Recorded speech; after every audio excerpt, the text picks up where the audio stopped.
2 দশক পর আবারও ভারতীয় আম আমদানিতে নিষেধাজ্ঞা দিয়েছে জাপান। এর ফলে চলতি মৌসুমে ভারতের জনপ্রিয় আমের জাত আলফানসো, কেইসার, ল্যাংড়া ও বাঙ্গানাপল্লির রপ্তানি বড় ধাক্কার মুখে পড়েছে। জাপান ফলের মাছির মতো ক্ষতিকারক পোকামাকড়ের বিষয়ে কঠোরভাবে জিরো টলারেন্স নীতি অনুসরণ করে। দেশটির আশঙ্কা, এসব পোকা স্থানীয় কৃষির জন্য হুমকি হয়ে উঠতে পারে। এর আগে একই কারণে ভারতীয় আমের উপর নিষেধাজ্ঞা দিয়েছিল জাপান। পরে ভারত উন্নত মানের প্রক্রিয়াজাতকরণ ব্যবস্থা চালু করলে 2006 সালে সেই সকল নিষেধাজ্ঞা তুলে নেওয়া হয়।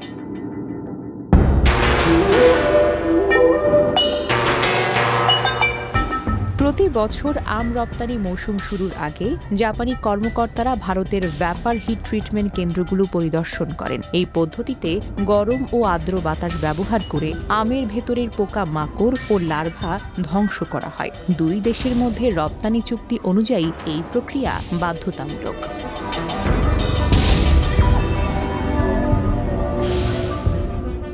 চলতি বছরের মার্চে উত্তরপ্রদেশের রহমানপুরে একটি ভ্যাপার হিট ট্রিটমেন্ট কেন্দ্রে পরিদর্শন করেন জাপানি কর্মকর্তারা। সেখানে ফিউমিগেশন ও জীবাণুমুক্তকরণ এই প্রক্রিয়ায় বেশ কিছু ঘাটতি পাওয়া গেছে বলে অভিযোগ ওঠে। যদিও ভারত বা জাপান কোনো পক্ষই আনুষ্ঠানিকভাবে নির্দিষ্ট ত্রুটির কথা প্রকাশ করেনি। এরপর জাপানের ইয়োকোহামা প্ল্যান্ট প্রোটেকশন অ্যাসোসিয়েশন জানায়, 2026 সালের 25শে মার্চের পর ইস্যু করা পরিদর্শন সনদযুক্ত ভারতীয় আম আর গ্রহণ করা হবে না। জাপান ভারতের সবচেয়ে বড় আমের বাজার না হলেও এটি উচ্চ মূল্যের বাজার হিসেবে পরিচিত। ফলে এই নিষেধাজ্ঞাকে বড় আর্থিক ধাক্কা হিসেবে দেখছেন রপ্তানিকারকরা।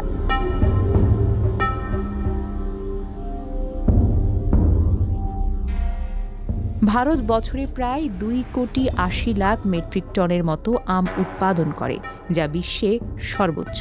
তবে এর বড় অংশ দেশেই ভোগ করা হয়। এদিকে মহারাষ্ট্রের আলফানসো আম চাষিরা আগে থেকেই সংকটে রয়েছেন। এল নিনো প্রভাবে অতিরিক্ত গরম ও অনিয়মিত আবহাওয়ার কারণে এবছর ব্যাপকভাবে ফসলহানি হয়েছে।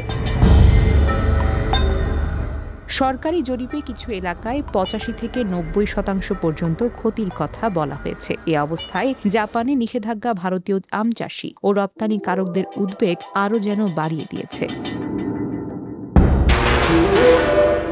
Desk report, recap news.